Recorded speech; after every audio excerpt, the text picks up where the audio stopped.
নমস্কার আমার দর্শকবৃন্দ, আমি আপনাদের অস্ট্রোলজার ধনঞ্জয়। আজকে আমি একটি নতুন পর্ব নিয়ে আলোচনা করতে চলেছি। বিষয়টি হচ্ছে সন্তান প্রাপ্তির অমোঘ টোটকা। আমরা জানি জন্মকুষ্ঠিতে সন্তান প্রাপ্তির যোগ সম্বন্ধ বলা থাকে। জন্মকুষ্ঠিতে এমন কোনো কিছু নেই যেটা মানুষের অজানা। অস্ট্রোলজিরা অর্থাৎ জ্যোতিষীরা সব কিছু বুঝতে পারে একটি জন্মকুষ্ঠি থেকে। তাই বলতেছি, যাদের বিবাহের হয়ে গিয়েছে কিন্তু অনেক দিন হয়ে গিয়েছে সন্তান হচ্ছে না, তারা একবার জন্মকুষ্ঠিটি বিচার করিয়ে নিয়ে দেখতে পারেন। জন্মকুষ্ঠির পঞ্চম ঘরকে সন্তান ঘরের যোগ বলে।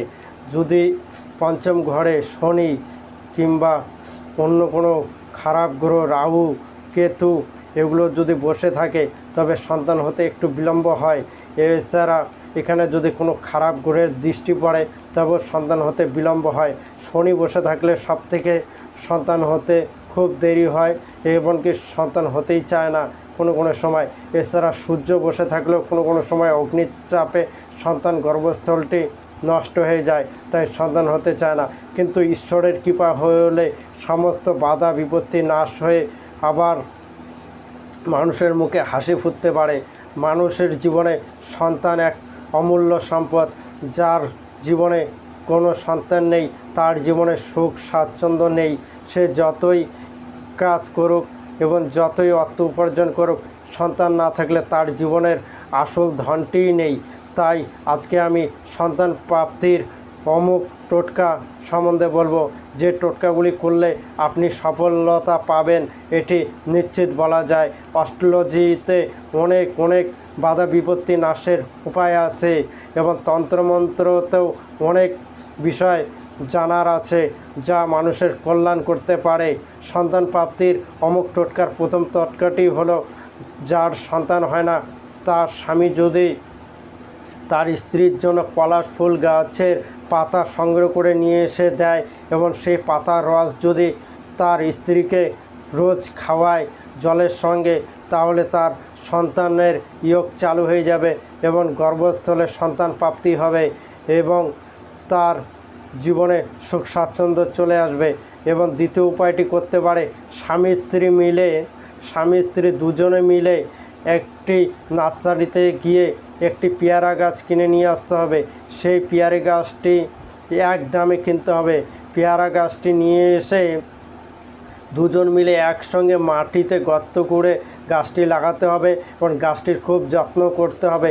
এবং গাছটি যখন লাগাবে তখন মনে মনে প্রার্থনা করবে যে আমাদের জীবনে সন্তান নেই, একটি সন্তান যাতে আসে। সেই প্রার্থনাটি ঈশ্বরের কাছে এবং পেয়ারা গাছটির কাছে করলে পারে পেয়ারা গাছটিকে যত্ন সহকারে বাঁচিয়ে রাখতে পারলে পেয়ারা গাছটি যখন বড় হবে এবং ফল ধরবে, সে ফল যদি খায় তবে তার সন্তান হবেই, এটি একদম নিশ্চিত। অস্ট্রোলজি জ্যোতিষবিদ্যাতে এই ধরনের বিদ্যা সেই আদিকাল থেকে রয়েছে। এবং তৃতীয় নম্বর যে উপায়টি হয়েছে সেটি হচ্ছে, যাদের সন্তান হয় না তারা সন্তান গোপাল স্তোত্র পাঠ করতে পারে এবং কৃষ্ণ ভগবানের কাছে রোজ প্রার্থনা করতে পারে। কৃষ্ণ ভগবান সন্তান দাতা, তার কাছে প্রার্থনা করলে কেউ কখনো বিমুখ হয় না। কৃষ্ণ সবার প্রার্থনা স্বীকার করে নেয়। কৃষ্ণের প্রার্থনা একটু কষ্টকর, কিন্তু একবার যদি কৃষ্ণকে কেউ প্রসন্ন করতে পারে তার জীবনে আর কষ্ট থাকে না। সন্তান গোপাল স্তোত্রম রোজ যদি পাঠ করে তবে তার সন্তান হবে। এছাড়া সূর্যদেবের পূজা করতে পারে। সূর্য ভগবানের পূজা করলেও সন্তানের যোগ চালু হয়ে যায়। সূর্য ভগবানকে যদি প্লেন ওয়াটার সাদা জল রোজ চড়ায় এবং সূর্যদেবের সামনে আদিত্য হৃদয়ম স্তোত্রম পাঠ করে তবে তার সন্তান প্রাপ্তির যোগ চালু হয়ে যায়। এছাড়া কেউ যদি আদিত্য স্তোত্রম পাঠ করতে না পারে তবে গায়ত্রী মন্ত্রটি সূর্যের সামনে জপ করতে পারে 9 বার কম করে, তাহলে তার সন্তান প্রাপ্তির যোগ চালু হয়ে যাবে। সবথেকে কার্যকারী উপায় হচ্ছে পলাশ গাছের পাতার রস খাওয়া এবং পেয়ারা গাছটি কিনে নিয়ে এসে লাগানো। এছাড়া ছেলেদের যদি কোনো সমস্যাজনিত কারণে সন্তান না হয় তবে ডাক্তার একবার হলেও দেখানো দরকার এবং ছেলেদের অশ্বগন্ধা গাছের রস খাওয়া দরকার কিংবা অশ্বগন্ধা পাউডার সেবন করলে সন্তান প্রাপ্তির যোগটি ভালো হয় এবং যখনই শারীরিক মিলন করতে যাবে তখন ঈশ্বরের কাছে প্রার্থনা করে গেলে পারে তার প্রার্থনা ঈশ্বর নিশ্চয়ই স্বীকার করবে এবং সন্তান প্রাপ্তি হবে। সন্তান প্রাপ্তির জন্য মানুষকে অনেক পূজা অর্চনা করতে লাগে, কিন্তু এই উপায়গুলি করলে পারে পূজা অর্চনার দরকার পড়বে না।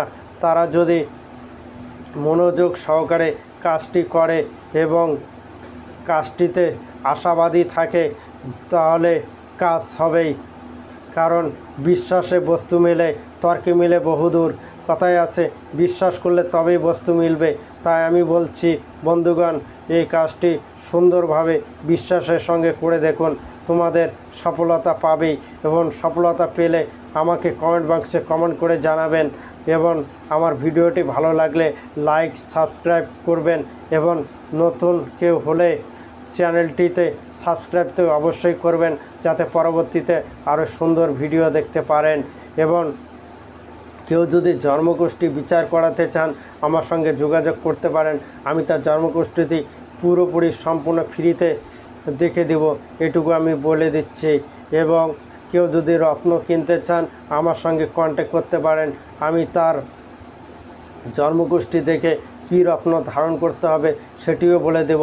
এছাড়া সন্তান প্রাপ্তির জন্য রত্ন ধারণ করা যায়, সে কী রত্ন ধারণ করতে হবে, কোন গ্রহ পঞ্চম ঘরে বসে আছে এবং পঞ্চম ঘরে কোন গ্রহের দৃষ্টি পড়তেছে সেই বিষয়টি দেখে আমি রত্ন বলে দেব। সেই রত্নটি পড়লেও অনেক উপকৃত হবে। রত্ন তখনই পড়া দরকার যখন আমাদের ওই পৃথিবীর বাইরের যে গ্রহ আছে সেই গ্রহের সঙ্গে আমাদের শরীরের গ্রহের যখন তালমিল হারা যায় তখন আমাদের এর লাইনের কানেকশনটা চলে যায়। যেমন লাইনের সঙ্গে বিদ্যুতের সঙ্গে যদি মেন কানেকশনটা চলে যায় তবে ঘরে যেমন আলো জ্বলে না, ঠিক তেমনি ওই গ্রহের সঙ্গে যদি আমাদের ভেতরের গ্রহের কানেকশনটা একবার হারিয়ে যায় তবে ভেতরের লাইটটিও বন্ধ হয়ে যায়। তাই রত্ন ধারণ করলে ওই গ্রহের সঙ্গে আমাদের গ্রহের তালমিল আবার ঠিক হয়ে যায়, তার জন্যে রত্ন পরা আবশ্যক। নমস্কার বন্ধুগণ, ভিডিওটি ভালো লাগলে লাইক সাবস্ক্রাইব করে দিবেন এবং বিষয়টি ভালো মতো বুঝবেন। আমি নতুনভাবে ভিডিও করছি তাই একটু ভিডিওতে ভুলকুটি হতেই পারে, তাই ভুলকুটি হলে নিজের ভাই বা দাদা বলে ক্ষমা করে দিবেন। নমস্কার আমার দর্শকবৃন্দ।